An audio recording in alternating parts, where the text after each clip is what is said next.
bonfire night and it is going off with a bang. But what do we actually know about the 5th of November?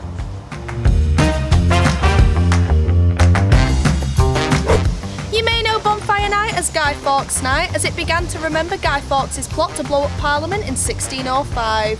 Hence the reason some people have guys on the tops of their bonfires as a form of punishment. Bit bleak, right? Well, nowadays, the festivities are a lot more light-hearted, with sparklers, fireworks, and not forgetting everyone's favourite, parking.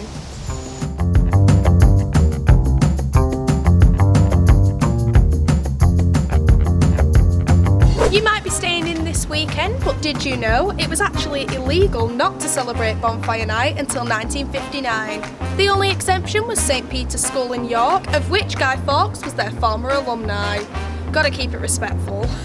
During the First and Second World Wars, Bonfire Night was actually celebrated indoors so as not to give away the location to the enemies, with no one being allowed to light bonfires or set off fireworks.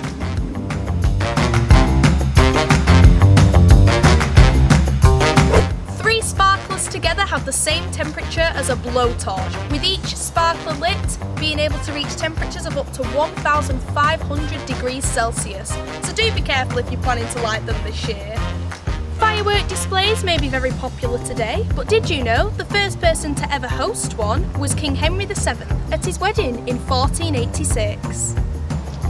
The Fire Master of England, that was the title given by Queen Elizabeth I to the best fireworks maker in the country at the time because she loved fireworks so much.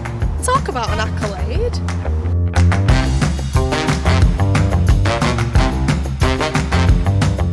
We hope that you learned something new and that you have an amazing bonfire night. Don't forget to tell us at Salford Weekly what you'll be up to and stay safe.